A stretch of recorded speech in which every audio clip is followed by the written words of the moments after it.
Teaching this for the first time, and the standard is describe how words and illustrations work together to tell a story. What, as the teacher, would you expect the scholars to already know? And I'll give you 2 minutes. I'm gonna set my timer. Don't start yet. Let me set my timer. Let me find my timer.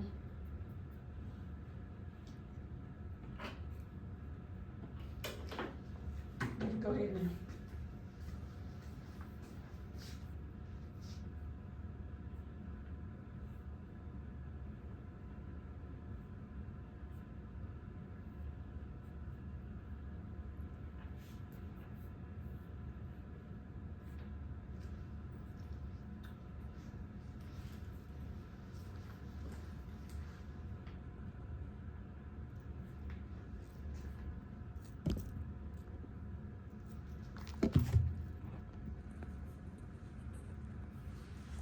What do you want them to already know coming in?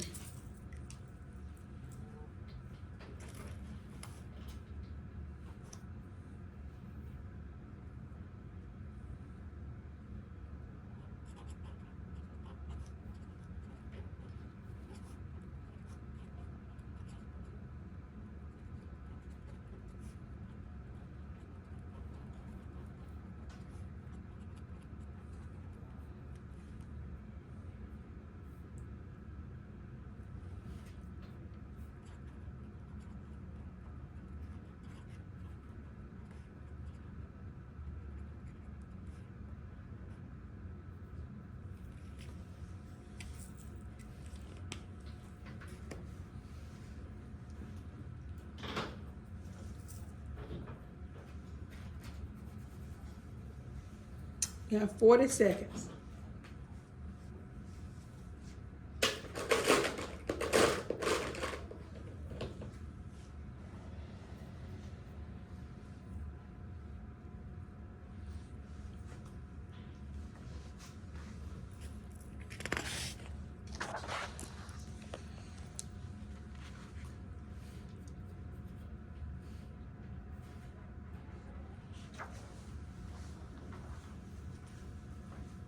Ten seconds.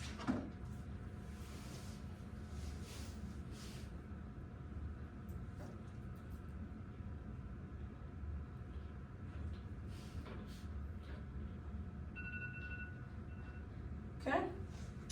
We'll start with Ms. Gilligan. What would you think with this skill the scholar should already know? How to describe something. What do you mean when you say that? Because I know a lot of times with like describing something, like using adjectives. Yeah, we're talking about kindergartners. Remember that now. Kindergartners just come in. When you look at this right here, just this standard. Describe how words and illustrations work together to tell a story. Like how to make a connection. Okay, I'll take that one. How to make connections. Now you have to think about if you've never taught this. So you have to actually teach the word describe, okay? Mm-hmm. So what would you think that they should already know, Ms. Harrison? Ms. Harris? They should already know, have some concept of a story, whether it be a short one, a fable, nursery rhyme, something. Okay, concept of a story. Okay, like what a story is actually. Okay, or examples. Okay, Miss Robinson. Just coming in, I would expect them to know what a story is, how to tell something, okay, and what is a word. Okay, all these are good. Good job, guys. What else with you, Miss Williams? I would expect them to know the beginning, middle, and ending. Okay. Of a story. Mm-hmm. Okay, all these are correct. How to make connections, concepts of a story, how to tell something, definition of a word, beginning in the middle, and also when you're talking about and some form of concept also of an illustration. They may have heard the word. You have to keep in mind that these are kindergartners. Yeah, So, like just coming now, in. right, just coming in, so we're gonna have to teach the word Yeah, describe. we're gonna have to teach. We have to teach them what illustration is. Some of them may have never even heard a story. Right. So, now with that being said, now, when you start talking about conceptual understanding, now, you said something about the concept of story and illustration. So we're gonna take this and we're gonna move this over here. Mhm. Story, illustration. Anything else that we want to put over here? Concepts, Making connections. okay? We'll take and put connections over here as well. Anything else before we move on to the show part? What is it? Is that definition? Definition of a word. Oh, yeah, definition, because they might not. A definition, Yeah. right. Because when we think about, and these are things that we need to think about as we are planning. Yeah. And the only way for us to bring it out of the kids is for us to be thinking about these things when we're planning. So, now, just say that you've taught the lesson. Okay, Ms. Gilligan has already taught the lesson. So now, she's taught the lesson. If you've already taught the lesson, I'm gonna give you 2 minutes to think about what you think the scholar should be able to show from RLK.7. Describe how words and illustrations work together to tell a story. Starting now.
Okay, everybody stop.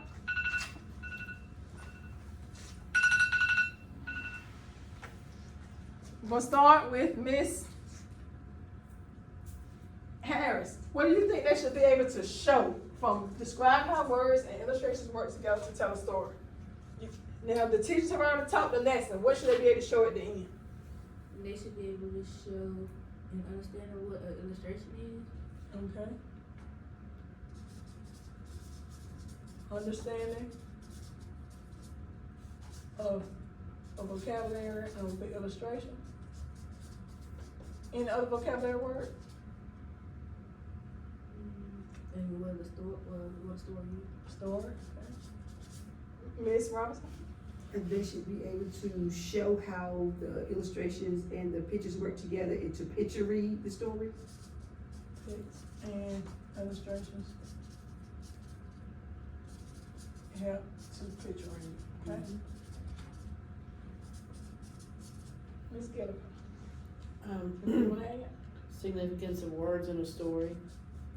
So what now? The significance of words in a story. Significance. of words in a story.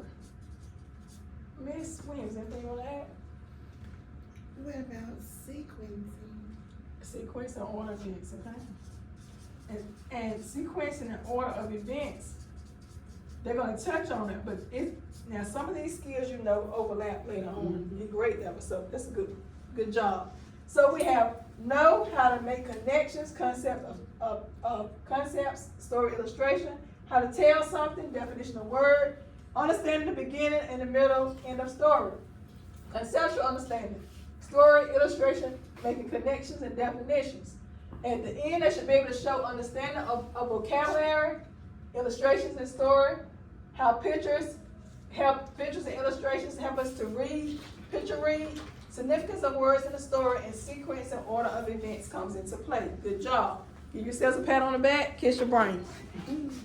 Now, we're going to move into gap statements, okay? What are keys to effective gap statements?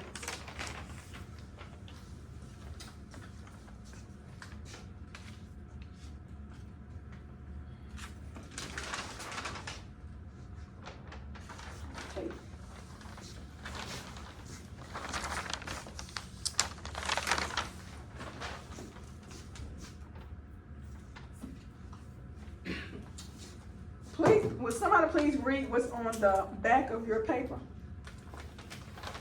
Each time we come, we would do this. What does it say on the back? Scholars struggle too because they don't yet understand. Okay, scholars struggle too because they don't yet understand. Keys to effective gap statements include procedural or conceptual. Procedure addresses both the procedural or error evident in scholar work, the conceptual misunderstanding that led to the error. Targeted, identify a specific conceptual gap to address or reteach, the highest and average. These are key words that you need to remember. Identifies the most important conceptual and procedure gaps evident in scholar work. As we start to move into consistently scoring exit tickets, this is when we will look at gap statements. I'm going to show you some examples of gap statements. I know it's taking us some time because we've had some hiccups with not being able to effectively have PLCs, but we have finally gotten there. Now, when you grade, I'm going to show you some examples of effective ones. Let me see, can I find one that is significant for kindergarten? It's first grade.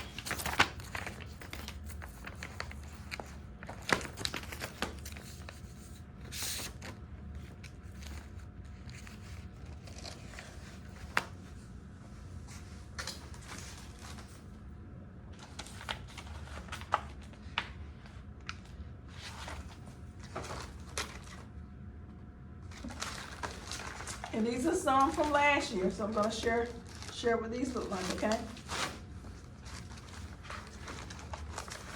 And I know that a lot of them are already, some of them are already prepared for you. But the way that we grade it is that we grade either how do we grade? Either a 0. 0 means that there are, what does 0 mean, Ms. Robinson, from last year? Do you remember? Not met. 0 means not met. You really get anything from 0 means not met. 1 means partially met. 2 means fully met. So when you're looking at exit tickets, I'm looking for one that's scored. Okay. I'll give everybody an example of a 1, okay? This is an example of a partially met 1 for math. Okay? And when you're looking at this, you're seeing where partially met basically means that there's something missing there. If you're looking at these, like for example, you can look at and you can form what's considered a gap statement, identifying that something was missing or there's a concept or a misconnection in that scholar's learning. But what we're going to learn to do is we're going to learn to identify what the scholars have not yet understood because maybe they missed a step or missed a concept along the way. I'm also gonna show you one. Let's see if I can find one that is. This would be one of a 2. And this was on telling time from last year. 2 would be where they got all of them correct. I'm just showing you some examples, okay? 0 means that they did not get any correct at all. And we'll be moving more into that. Are there any questions? So we're going to look at questions like, what did you notice about the exit ticket? And then what would you do to go back to reteach? Okay? For example, if I'm looking at the one that missed, and you don't have the same one, if I'm looking at the one that missed, Gilligan has, the scholars have yet to understand expanded form because they don't quite understand the idea of place value. And you can kind of look and kind of tell what's going on. And we know that math and ELA are both taught in progression, okay? You understand what I mean by that? Okay. If I'm looking at the one that Miss Robinson has and Miss Williams has, they don't understand expanded form. And it could be because they have yet to fully understand place value. And 2 is out of order because it used to be like the 10s is always in the beginning. Right, and they don't understand the order. They don't understand the order of numbers. Good job. Okay, if I were looking at this one over here, that Miss Harris has, same thing. The order of numbers, yes. So these are the type of things that we're gonna move into, and I want to give you an example. I'm always gonna model or show you the expectations, and I'm so glad that we finally got a chance to get into some heavy PLCs today. So does everybody understand? So next time you're gonna bring, and I will actually give you, I'll upload an example. I'll upload one example. You're gonna bring an exemplar. An exemplar, as I stated earlier, would be one that you have done. For every exit ticket that you're gonna give, you're always gonna do one yourself. Okay? And in doing one yourself, the teachers are gonna do one themselves. What happens is that you think about, as you're doing one yourself, you start to think about misconceptions along the way that students would actually go through as they're working out the problems. And that sometimes will help you in helping the kids because it may be something that you can go ahead and catch early, and then guess what? You don't have to go back to reteach it.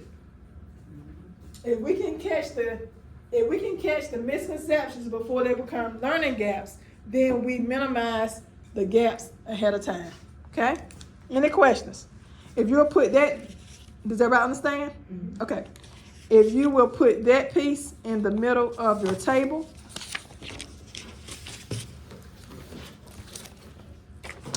I'll take those up.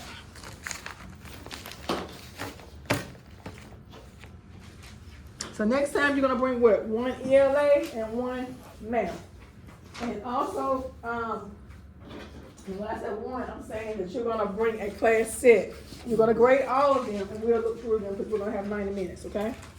And we'll move further into a little bit more in detail. Does everybody understand what we've gone over so far? Thumbs up if you do, thumbs down if you don't. If things are a little muddy, give me a funny feeling. Okay, everybody good?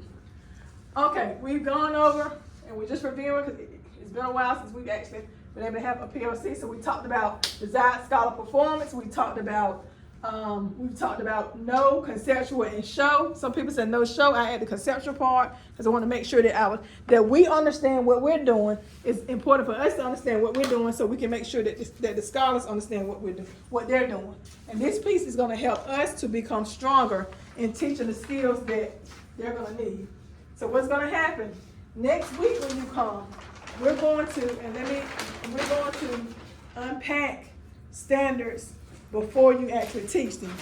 So next week, you're gonna bring the standard that you're gonna be teaching to unpack it. I'm going to break that down in just a few minutes. This week, we're working on this week's standard. Everybody understand that? Mm-hmm. Next week, you're gonna bring me the exit ticket from this week.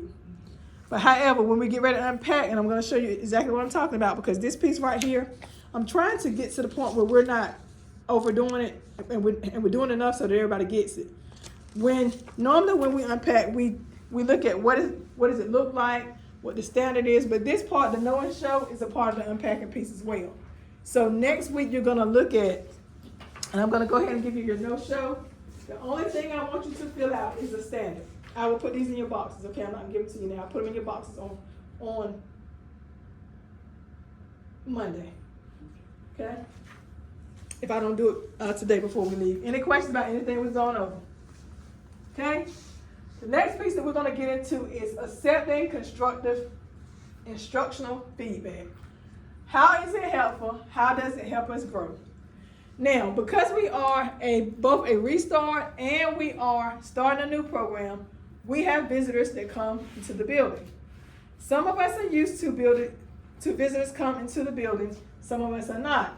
The first video just talks about constructive instructional feedback, and the second one just talks a little bit more in detail. So we're gonna look at this very quickly. Both of they're real short, okay?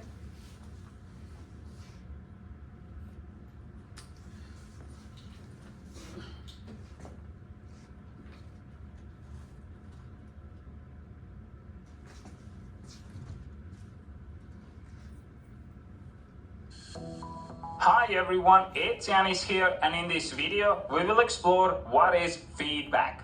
No matter if it's good or bad, it will always help to improve the product, service,